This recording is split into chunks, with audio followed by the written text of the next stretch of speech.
It was just past 1 in the morning on May 14th, 1983, in Orange County, California. Officer Sterling and Sergeant Jaguar were on duty on the San Diego freeway when they spotted a brown Toyota Celica driving really weirdly. They went to pull the car over, and that's when they met him face to face. They didn't know it yet, but they were looking at the most wanted killer of the last 10 years. The man stood there, spilling beer on the ground and with his pants undone. He agreed to take a breathalyzer test, which he obviously failed. As they were about to arrest him for drunk driving, they felt something wasn't right, like they were missing something big. Sergeant Jaguar checked the car and found something that would haunt him forever. A young guy in the passenger seat, lifeless. This was the scene that the killer hadn't recorded in his secret list, which had more than 67 victims on it, victims who had faced unimaginable horrors.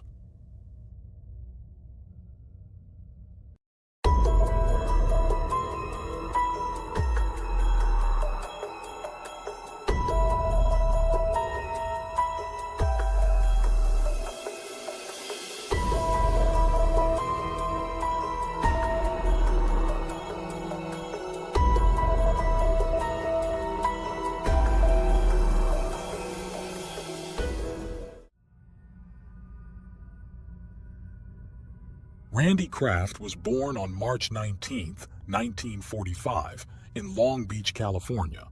He was the fourth kid and only the son of Opal Lee and Harold Herbert Kraft.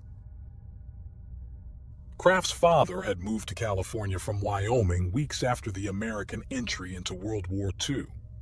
Upon finding employment as a production operative at Douglas Aircraft Company, he was joined by his wife and 3 daughters. The Kraft family lived modestly, and Kraft's mother took several jobs to supplement her husband's assembly line salary. Kraft's mother took several jobs to supplement her husband's assembly line salary. Kraft's mother initially found employment as a seamstress in a Westminster garment factory before later obtaining employment as a cook in a local school. Nonetheless, Opal Kraft always found time for her children. In 1948, the Krafts moved to Westminster, Orange County. Kraft attended Midway City Elementary School, where his mother was a member of the PTA. As a student, his intelligence was noted by classmates and teachers. By 1957, Kraft was judged intelligent enough to attend accelerated classes at 17th Street Junior High School. After finishing high school in 1963, he went to Claremont Men's College in the small town of Claremont. Randy was into a lot of things there. He joined the Reserve Officers Training Corps and got really into politics. In 1964, he even supported the Vietnam War publicly and helped campaign for Barry Goldwater, the Republican presidential candidate. Randy also worked at a local gay bar and was so busy that he started taking Valium to help with his stomach and headaches. However, over time, his friends got worried about how much medicine he was using. His grades started to drop. He began drinking, played poker all night, and even failed his econometrics class, which delayed his graduation by 8 months. 1968 was a big year for Randy. He got his economics degree and shifted his political views from right-wing to more democratic, even working hard for Robert Kennedy. That same year, he joined the U.S. Air Force, aced the tests, and showed he was really smart with an IQ of 129. He got sent to Edwards Air Force Base in Kern County, California, a place with high security. But in 1969, Randy's life changed dramatically when he told his family and friends he was gay. They accepted him, but the military didn't, and he was forced to leave. Feeling down, Randy went back to bartending and later became a truck driver in Huntington Beach. He also started teaching courses at California State University, Long Beach. There, he met Jeff Graves, a younger guy from Minnesota. They started dating, and it looked like Randy was getting his life back on track. But he had a dark secret. In March 1970, while wandering around Huntington Beach, Randy met 13-year-old Joseph Alvin Fancher, who had run away from home. Randy invited him to live together, which seemed nice, but he had evil intentions. After bringing Joseph to his apartment, Randy drugged and attacked him. Joseph managed to escape while Randy was at work, and a passerby saw Joseph's bad state and called for help. Joseph was taken to the hospital, where he told the police about being drugged and beaten by Randy, but he didn't mention the abuse. The police went to Randy's apartment without a warrant, and fearing for their jobs, they decided not to press charges, leaving Randy free to offend again. By the end of 1971, the police found an unidentified, decomposed body on Ortega Highway. The victim was Wayne Joseph Duquette, a 30-year-old bartender. The autopsy indicated he died from alcohol poisoning on September 20th of that year. The investigation stalled, with no leads on Wayne's clothes, belongings, or his killer. On December 26, 1972, police on Highway 405 in Seal Beach found 20-year-old sailor Edward Daniel Moore's body. He was tied at the wrists and ankles, had a hit mark on his face, probably from a blunt instrument, bite marks, and shockingly, a sock stuffed in his rectum. It looked like he'd been thrown from a moving vehicle. 6 weeks later, on February 6th, police found a man's body, aged between 17 and 25, near the Terminal Island Freeway. He couldn't be identified, but like Edward Moore, he had a sock stuffed similarly. Police suspected the same killer was behind these crimes, but the culprit remained at large as more victims appeared. On April 9th, 17-year-old Kevin Clark Bailey was found beside a road in Huntington Beach. He had been castrated and sodomized. 13 days later, another dismembered body was found and given the name John Doe. On July 30th, 20-year-old Ronnie Jean Wiebe was found strangled, with marks suggesting he'd been restrained and hung before death. The year ended with another gruesome discovery on December 29th. 23-year-old art student Vincent Cruz Mestas was found dead in the San Bernardino Mountains. He was openly bisexual. As with several previous victims, one of the victim's socks had been forced into his rectum. Mestas's hands had been severed from his body and were never found. By November 1974, 5 more victims had been found beside or close to major roadways in Southern California, 3 of whom had been conclusively linked to the same killer. 2 of these victims, 20-year-old Malcolm Eugene Little and 19-year-old James Dale Reeves, had each been found beside a freeway with foreign objects inserted into their bodies, whereas the body of the 3rd victim, 18-year-old Marine Roger Edward Dickerson, bore evidence of bite marks much like several earlier victims. On January 3, 1975, Kraft abducted and murdered a 17-year-old high school student named John Liras. The youth was last seen boarding a bus in Long Beach. His strangled body was found the following day, discarded at Sunset Beach with a foreign object protruding from his anus. Drag marks along the beach close to where his body was found suggested that 2 individuals had carried Larris's body into the water. 2 weeks after this murder, on January 17th, the body of a 21-year-old named Craig Jonadis was found discarded in the parking lot of the Golden Sails Hotel near the Pacific Coast Highway and Loynes Drive in Long Beach. Jonadis had been strangled to death with a length of string, possibly a shoelace. By January 1975, a total of 14 victims, whose bodies had been found discarded across 4 separate counties over the previous 3 years, had been linked to the same killer. All the victims had been Caucasian males with similar physical characteristics. On March 29, 1975, Keith Crotwell and his friend Kent May left home to hitchhike south, unaware of the fate awaiting them. Kraft lured the two men from a Long Beach parking lot into his Ford Mustang. The youths were given beer and Valium as Kraft drove in a random, aimless manner around Belmont Shore and Seal Beach. The police started searching right away, and soon they got a tip from two young people. They said they saw Crotwell and May in a black and white Mustang speeding into a parking lot. The driver quickly leaned over, opened the passenger door, and pushed May out onto the ground. He was almost out of it, probably from drinking or drugs. They saw Crotwell slumped over the driver's shoulder before the car sped off into the night. A month later, they found Crotwell's head at a pier near Long Beach Harbor. The police scoured the city for clues to find the driver. They eventually got a name, Randy Kraft.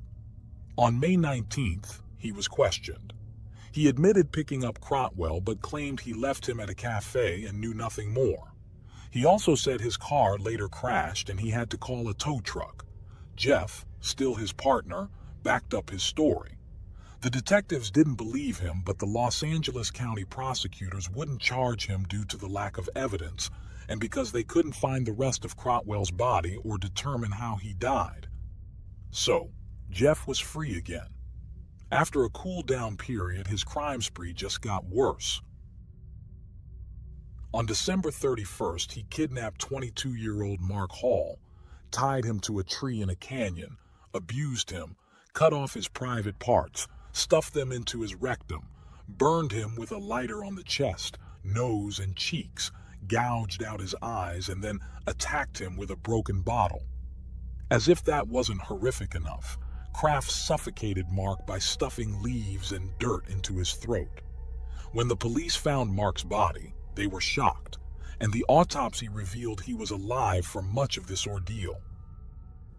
This led the police to profile the killer as highly intelligent, methodical, and organized, possibly with military background, noting the use of surgical tape on several victims' noses, a technique used in the military to prevent body decomposition after death.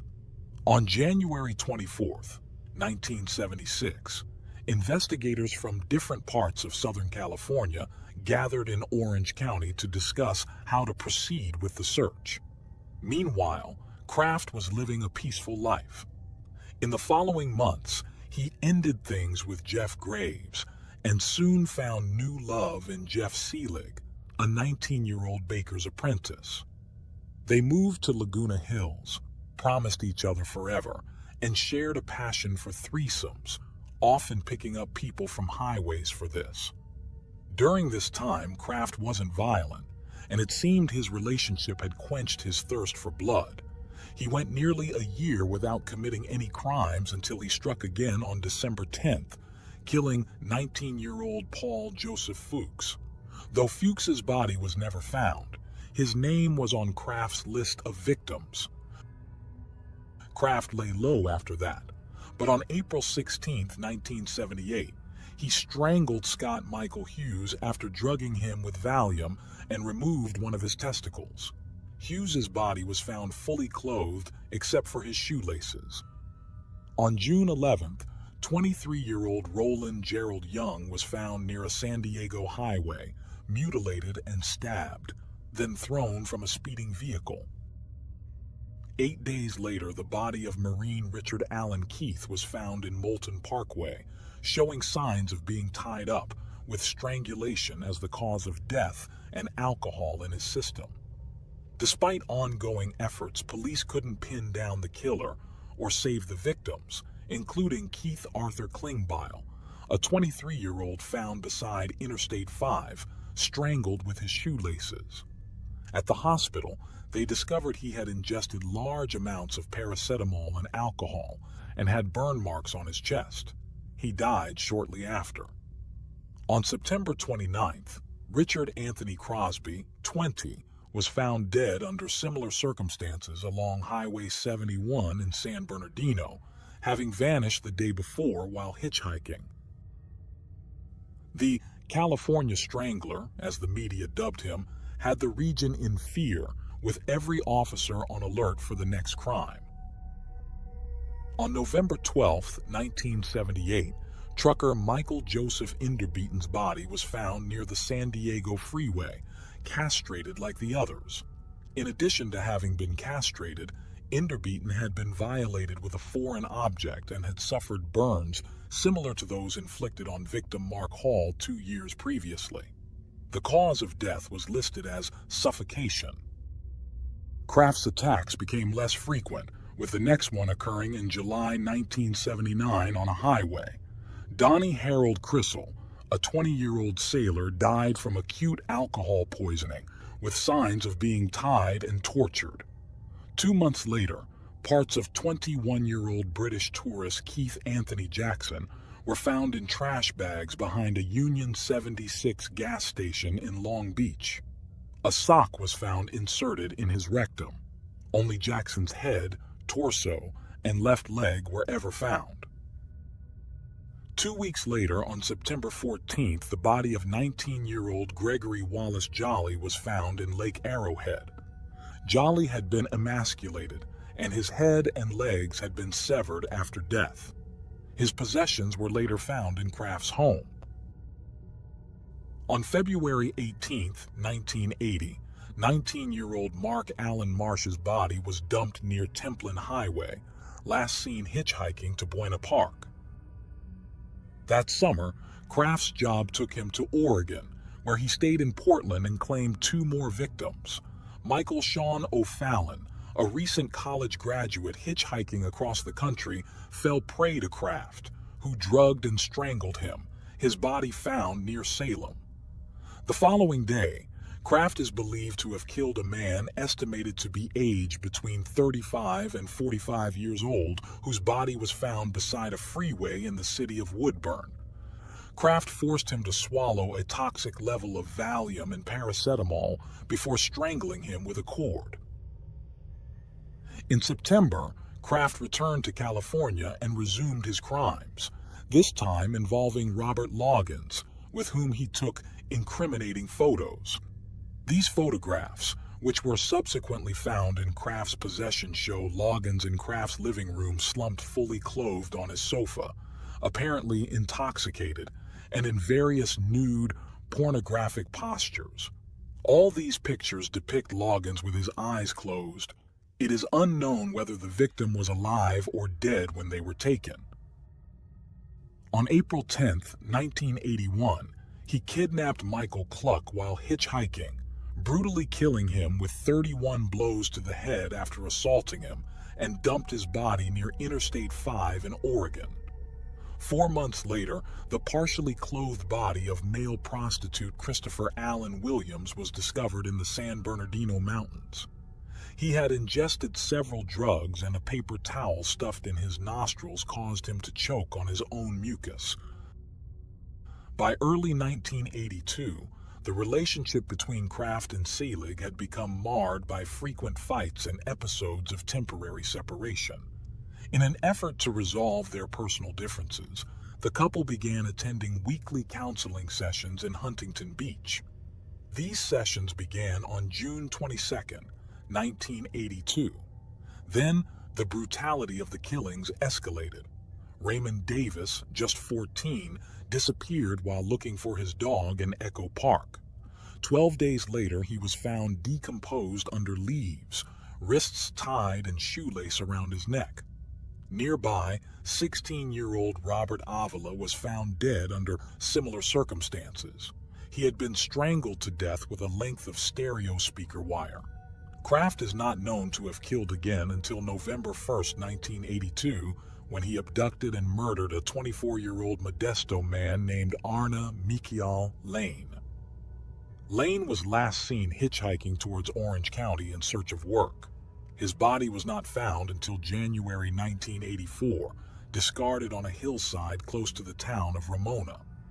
4 weeks after Lane's murder, the semi-nude body of 26-year-old Brian Witcher was dumped from a moving vehicle alongside the Interstate 5 freeway, close to the city of Wilsonville, Oregon. Witcher had ingested high levels of both alcohol and Valium, but he died of asphyxiation. On December 3, 1982, 29-year-old Anthony Jose Silveira vanished while hitchhiking. 2 weeks later, his body was found, showing the same signs as previous victims. After this murder, Randy left on business, returning with Silveira's military jacket, ready for more victims. Before returning, he stopped in Michigan, staying at the Grand Rapids Hotel where he met Dennis Alt and Christopher Schoenborn. He drugged and assaulted them, then murdered Dennis by suffocation and Christopher by strangling him with a belt after inserting a pen into Christopher's urethra. Their bodies were found on December 9, 1982, in a field near the hotel.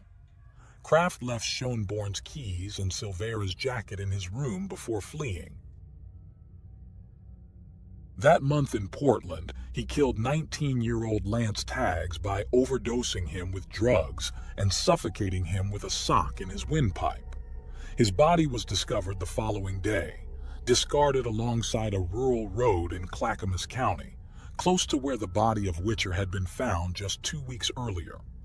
Eric Church, 21, last seen hitchhiking from Orange County to Sacramento, was found dead along Interstate 605, suffering similar tortures to Dennis and Christopher, but with signs of struggling against his restraints. He died from strangulation and severe head injuries. On February 12, 1983, Kraft killed 2 Buena Park men, 18-year-old Jeffrey Nelson and 20-year-old Roger Duvall. The 2 young men were last seen outside the house of a friend named Bryce Wilson shortly after midnight when they told Wilson they intended to purchase something to eat. Kraft continued these heinous acts, unaware that his luck was about to change dramatically. It was 1:10 a.m. on May 14, 1983, when Officer Sterling and Sergeant Howard spotted a brown Toyota Celica driving erratically on the San Diego freeway in Orange County. They pulled it over and out stepped Randy Kraft, casually tossing a beer bottle onto the pavement. Officer Sterling noticed Kraft's pants were undone, which was really odd. He had Kraft do some sobriety tests, which he clearly failed, so they arrested him for drunk driving. Meanwhile, Sergeant Howard approached the Celica and observed a young man slumped with his eyes closed in the vehicle's passenger seat, partially covered by a jacket. Several empty Moosehead beer bottles and an open prescription bottle of lorazepam tablets were strewn around his feet. Howard attempted to wake the man. Receiving no response, Howard attempted to rouse the man by shaking his arm, only to note the individual had a low body temperature. Upon checking for a pulse, Howard noted the man was dead, with a ligature mark visible around his neck. Lifting the jacket from the victim's lap, Howard noted the victim's jeans had been opened to expose his genitalia. In addition, the victim's hands had been bound with a shoelace, and his wrists bore evidence of welt marks. Later identified as Terry Lee Gambrell, a 25-year-old Marine stationed at El Toro Air Base, the victim had been strangled to death. Searching the car, Howard also found lots of damning evidence: alcohol, tranquilizers, various prescriptions, and an envelope with over 47 eerie photos showing young men in explicit, lifeless poses. Plus, there was blood on the passenger seat, but it wasn't Gambrell's since he had no open wounds. Howard had a hunch they had caught the California Strangler. They took Kraft to the sheriff's department and searched his house, finding clothes and belongings of many young men whose bodies had been found over the years, along with more photos of unconscious or dead men. But the most shocking find was Kraft's coded list of 61 victims, including 4 double murders, totaling 65 young men. Gambrell was not on the list since his death led to Kraft's arrest. After matching the list with discovered bodies, the count reached 67, clearly indicating Kraft needed to face the harshest penalty. The California Strangler was charged with 15 murders between December 1972 and May 1983, after over 700 witnesses were interviewed and more than 250 pieces of evidence were presented. The trial began on September 26, 1988, where Kraft pleaded not guilty but was convicted and sentenced to death on November 29, 1989. Following a moratorium in California, his sentence was changed to life without parole. While his capture brought peace to the region, it left an unresolved question. Did he have an accomplice? Some details of Kraft's crime suggested he might not have acted alone. On one hand, forensic evidence in 2 cases revealed an extra set of fingerprints and DNA that didn't match the California Strangler. On the other, it seemed unlikely that Kraft could have moved bodies weighing up to 200 pounds alone, and it was even more suspicious that he kept them in his car for long periods without anyone noticing. Moreover, the photos Kraft had of the murdered men had to be developed somewhere over the years, yet no photo lab ever reported these images to the police. Initially, it was thought Kraft might have developed them himself, but he lacked a darkroom and the necessary skills. Suspicion fell on Jeff Graves, Kraft's ex-partner, but he died before the police could question him, leaving the mystery unsolved. However, a breakthrough seemed to come years later when Bob Jackson claimed to have the answers. After Dennis McDougal published his book, Angel of Darkness, about the California Strangler in 1991, Jackson contacted him, confessing to killing 2 hitchhikers with Kraft, one in Wyoming in 1975 and another in Colorado in 1976. However, authorities in both states said they couldn't verify these claims. Jackson insisted he knew more about Kraft, claiming Kraft's list only included the most memorable murders and that the real number of victims was closer to 100. McDougal reported this to the police and provided interview recordings. The detectives questioned Jackson but didn't believe him. No murder charges were filed against him, and he was eventually persuaded to check into a psychiatric hospital. Jackson gained some notoriety when his claims were published in a Beach magazine article in January 2000. Meanwhile, Kraft sued McDougal and the Angel of Darkness publisher, claiming the book tarnished his reputation, portrayed him as sick and insane, and hindered his future job prospects, demanding $62 million in damages. The lawsuit was dismissed as frivolous in June 1994, ending the fabrications of the California Strangler. Kraft is still in prison. Despite most of the bodies being found, 22 remain unlocated. The California Strangler shows no interest in aiding the investigation or expressing remorse for his actions. His sadistic crimes are as shocking as his ability to evade capture for a decade, instilling terror and leaving a bloody stain across California. That's the end of today's episode of Unreal True Crime. We've dived deep into the shadows of humanity's darkest deeds, but remember, the truth is often stranger and more chilling than fiction. Thanks for watching, and don't forget to like, subscribe, and hit the notification bell so you never miss a beat in our exploration of the most bewildering criminal cases. Until next time, this is Unreal True Crime.